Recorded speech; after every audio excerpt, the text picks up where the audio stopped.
இன்று நாடாளுமன்றத்தின் மக்களவையிலே ஒன்றிய அமைச்சர் திரு தர்மேந்திர பிரதான் அவர்கள் கேள்வி நேரத்திலே பதிலளிக்கக்கூடிய அந்த சந்தர்ப்பத்திலே தமிழ்நாட்டை, தமிழ் மக்களை, தமிழ்நாட்டில் தேர்ந்தெடுக்கப்பட்டு மக்களவைக்கு வந்திருக்கக்கூடிய அவை உறுப்பினர்களை மிக மோசமாக, தனிப்பட்ட வகையிலே அன்சிவிலைஸ்ட், காட்டுமிராண்டித்தனமாக நடந்து கொள்கிறீர்கள் என்று சொல்லக்கூடிய அளவிற்கு விமர்சித்து பேசியிருக்கிறார்.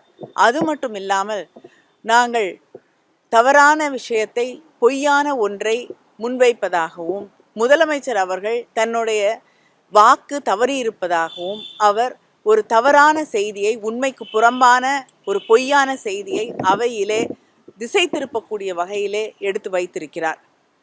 முதலில் தமிழ்நாட்டை, தமிழ் மக்களை, தமிழ் மக்களால் தேர்ந்தெடுக்கப்பட்டிருக்கக்கூடிய பிரதிநிதிகளை, தமிழ் மக்களின் நியாயமான கோரிக்கையை அவையிலே கேள்வியாக கேட்டதற்கு அவர் புண்படுத்தக்கூடிய வகையிலே, கொச்சைப்படுத்தக்கூடிய வகையிலே இருப்பது கண்டிக்கத்தக்கது.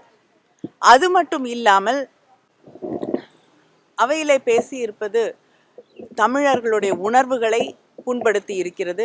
முதலமைச்சர் அவர்கள் இதற்கு பதில் ட்வீட் போட்டிருக்கிறார்கள். அது மட்டும் இல்லாமல் அவையிலே எம்பிக்கள் அவரை சந்தித்த போது புதிய கல்விக் கொள்கையை முழுமையாக ஏற்றுக்கொள்கிறோம் என்று வாக்குறுதி அளித்ததாக ஒரு பொய் பிரச்சாரத்தை செய்கிறார்.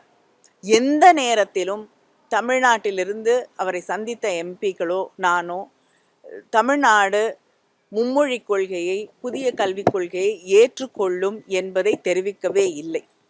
அதை தாண்டி முதல்வர் இதை ஏற்றுக்கொண்டதாக இன்னொரு கருத்தை அவர் முன்வைத்திருக்கிறார்.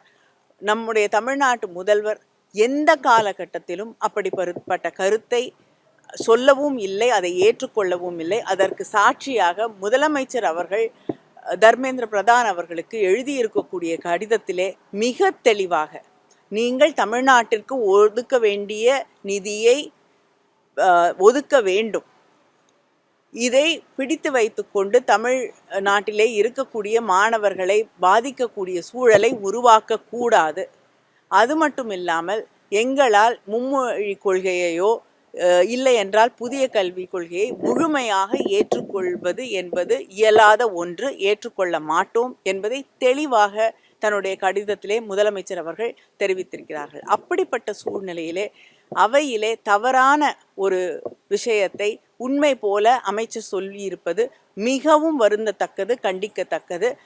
அவையிலே இருக்கக்கூடிய ஸ்பீக்கர் அவர்கள் நியாயமாக எதிர்க்கட்சிகளின் கருத்துக்களுக்கு செவி மடுக்காமல் அமைச்சருக்கு மட்டுமே அனுமதி அளிப்பது என்பது வருந்தத்தக்க ஒன்றாக இருக்கிறது.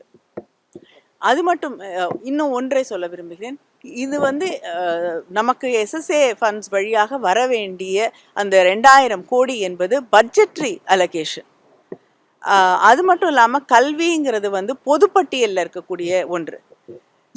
இரண்டுமே அதற்கு எதிராக நம்முடைய அமைச்சர் அவர்கள் செயல்படுவது என்பது, கருத்துக்களை சொல்லுவது என்பது அன்கான்ஸ்டிடியூஷனல்.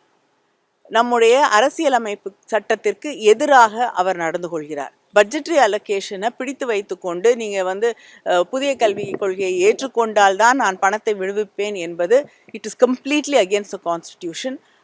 அதே நேரத்தில் பொதுப்பட்டியலில் இருக்கக்கூடிய ஒன்றை நம்மோடு கலந்து ஆலோசிக்காமல், நம்முடைய கருத்தை கேட்காமல் நீங்கள் மற்ற மாநிலங்களில் ஏற்றுக்கொள்கிறார்கள், தமிழ்நாடும் இதை ஏற்றுக்கொள்ள வேண்டும் என்பது ஜனநாயகத்திற்கு விரோதமான ஒன்று. நம் தர்மேந்திர பிரதான் மட்டுமல்ல, நிஷிகாந்த் துபே பேசும் பொழுதும் தமிழை விட பழமையான மொழி சமஸ்கிருதம், தமிழ்நாட்டு கோவில்களையும் சமஸ்கிருதத்தில் அர்ச்சனை செய்யப்படுது அப்படின்றத குறிப்பிட்டு பேசுறப்ப தமிழ்நாட்டு மக்களை இல்ல முதல்ல அவர் நிஷிகாந்த் துபே அவர்கள் வரலாற்றை படிக்க வேண்டும். தமிழ்நாட்டில் தான் சமீபத்திலே நம்முடைய முதலமைச்சர் அவர்கள் சொல்லி இருக்கக்கூடிய மிக முக்கியமான ஒரு கருத்து, அது ஆய்வுகளுக்கு பிறகு கண்டுபிடிக்கப்பட்டது. தமிழ்நாட்டிலே தான் இரும்பு காலம் தொடங்கி இருக்கிறது என்பதற்கான சான்றுகள் கிடைத்திருக்கிறது. அதனால் தமிழ்நாட்டில் இருக்கக்கூடிய மக்கள், அங்கே புழங்கி இருக்கக்கூடிய மொழி என்பதுதான் மற்ற மொழிகளுக்கு முதன்மையானதாக, தொன்மையானதாக இருக்க முடியும். ஆனால் வரலாற்றை தெரிந்து கொள்ளாமல் எந்த ஆராய்ச்சிகளையும் படித்து புரிந்து கொள்ளாமல் ஒரு கருத்தை முன்வைப்பது என்பது தேவையற்ற ஒன்று. அதே நேரத்தில் நாங்கள் எங்களுடைய மாணவர்களுடைய எதிர்காலத்தை பற்றி பேசிக்கொண்டிருக்கக்கூடிய ஒரு சூழலிலே இதை திசை திருப்பக்கூடிய வகையிலே சமஸ்கிருதம் பழமையானதா தமிழ் பழமையானதா என்ற அந்த விவாதத்தை கொண்டு வருவதே தேவையற்ற ஒன்று.